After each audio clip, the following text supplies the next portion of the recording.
Utaha, the writer for Blessing Software, and Eriri, the artist, have an argument about the character and their designs for their game as Kato and Tomoya watch them bicker. Flashback to a year ago, it is revealed that the reason Eriri and Utaha are not on good terms is because Eriri feels jealous. She thinks that Utaha is monopolizing Tomoya to herself. Utaha gets angry at this and decides to find dirt on her, finding out that Eriri is a popular doujinshi artist. The next day, she calls Eriri to the roof and asks her why she hides her identity. She tells her that it's because there is not much discrimination towards otakus. They argue with each for a bit. Back to the present, Tomoya diffuses the argument and pulls out an autograph board. He tells them that an illustration is needed for their game's promotion. He then asks for their autographs for himself. Kato claims that she also wants one for herself, and slowly both Utaha and Eriri ask for one as well, revealing that they were secretly fans of each other. One day, Utaha is done writing her scenario for the game. She informs Tomoya about this and reminds him of their promise to meet each other the next morning. Consequently, they meet up the next day. They visit multiple bookshops, watch a movie, and have dinner. As they are eating, Utaha explains that she will not come to the circle meeting from now, as she has to write her novels and has to think about her future as well. She tells him that she has two options: going to university in a different district and going to a university closer by, asking Tomoya what she should pursue. He is left speechless, but states that if possible, he wants her to stay here.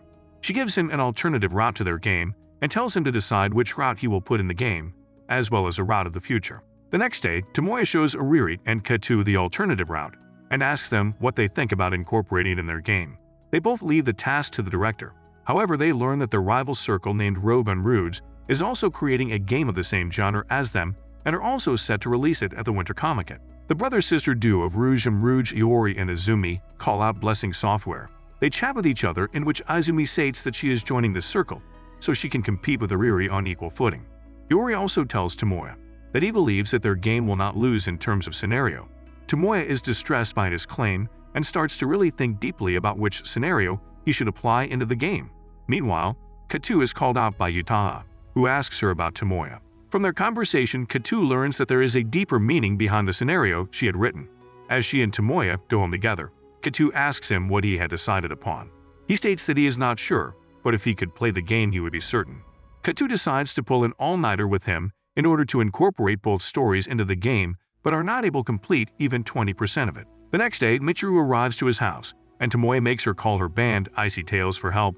Meanwhile, Kato goes to Eriri to pick up some spare computers, where it is revealed that she has been having trouble with the game's art. Back at Tomoya's house, they all try their best to turn the story into a game and succeed. At the school festival, Tomoya meets with Utaha and explains the issues he found in the alternatus route she had written. He adds that this wasn't the game he wanted to create. After hearing his words, Utaha remembers the same words he said to her in past. She starts to cry, and Tomoya tries to console and comfort. He decided to make the changes in the script himself. Utaha accompanies him to his house and takes a nap while he works on the script. In the morning, Utaha thanks with a clear mind and decides to help him with the revisions. They both work throughout the night in order to make the changes. Utaha goes to take a bath, where she again cries at the rejection of her alternative end and its underlying meaning. However, when she returns, Tomoya states that he wants to add another scenario into the game, where all the main heroines end up happy. They both get done with the revision and decide to the festival's after party. There, Utaha tells Kato that Ruri, the alternative scenario's heroine, and Sayako, the main character from her novel, are modeled after the same person, which is herself. Eriri is behind her schedule, thus she decides to hold herself up in her villa in the Nasu Islands. Tomoya explains this situation to the rest of the member, but they critique this decision. Utaha is most unpleased, stating that he shouldn't have left Eriri alone, but Kato tries to support him, telling him that she is free the whole week and to contact her if need be. Eventually, Eriri starts to make less and less progress each day. Tomoya gets worried as Utaha's words starts to dawn on him. Kato again tells him to rely her on if need be, claiming that she will even rush to the Nasu Highlands if necessary. As a couple of days pass, Eriri calls him and tells that she had finally figured out her plan for the Grand Route's illustrations, and that she is going to completely change her style. She vows to complete them by the deadline, but Tomoya is still worried. The day of the deadline for Eriri, she wakes up sick and worried that she had not sent her illustrations to Tomoya. She hastily gets out of bed only to step on his face. It is revealed that Tomoya asked Aoi for help and reached T Mansion as soon as he could, where he found her collapsed on the ground. Eriri is happy that she was somehow able to make the deadline, but starts to cry when Tomoya explains that he couldn't finish the game in time. They argue for a bit, but she stops her tantrum when Tomoya praises her work, stating that it was the best art he had seen. They rest for the day and head back the next, where eriri apologizes to the entire circle. They decide to release an unfinished game at the Comiket. There, Tomoya and eriri thank Yori for his help, and eriri admits defeat to Azumi, but vows to beat her the next time.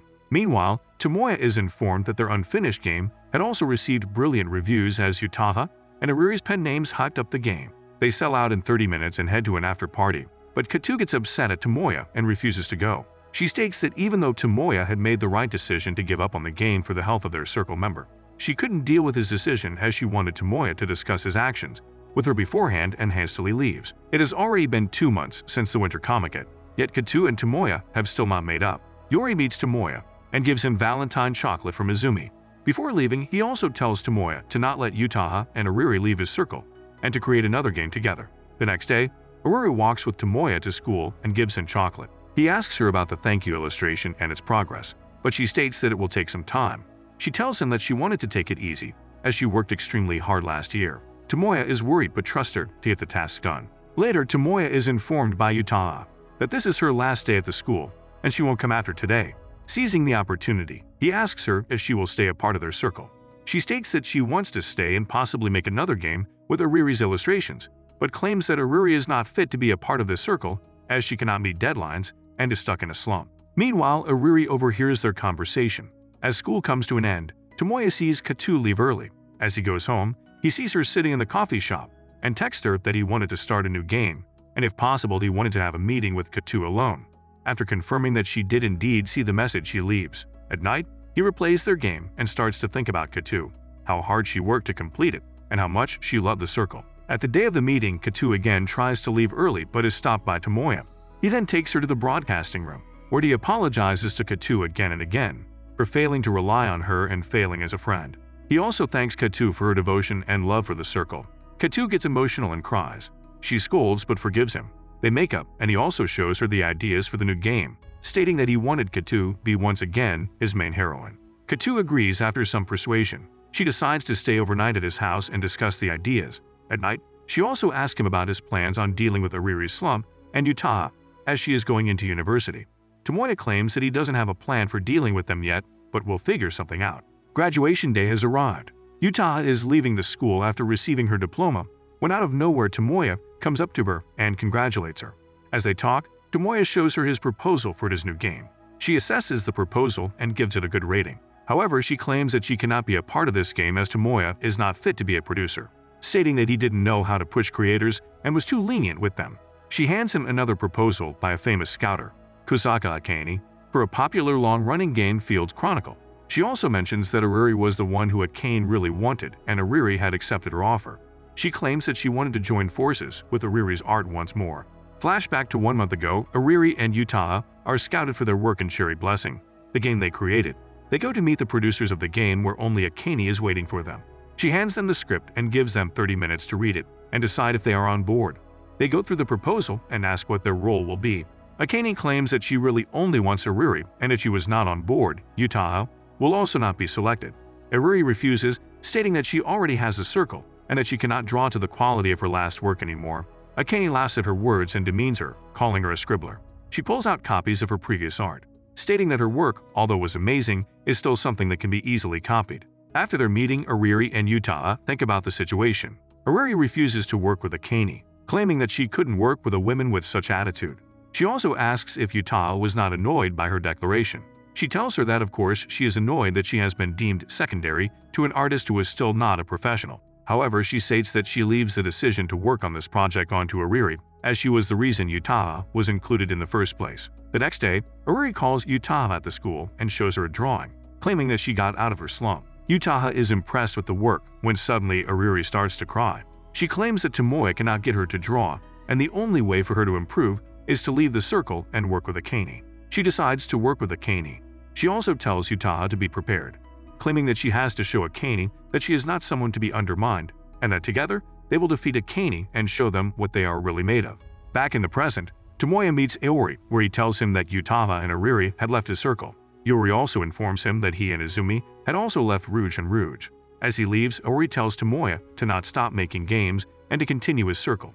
On his way back, he is encountered by Katu, who asks him to go a date with her. They proceed to go to the mall. Once there, Tomoya asks if her intention was to cheer him up, and if so, he is thankful. Katsu tells him that it was only a part of the reason. They roam around the mall, visiting shop after shop. After being done with their shopping spree, they head home. On the way back, Katsu reveals that the main reason for her actions was to give inspiration and motivation to Tomoya for their next game, stating that even if Eriri and Utaha leave the circle, Blessing Software will still be there as long as they both keep at it.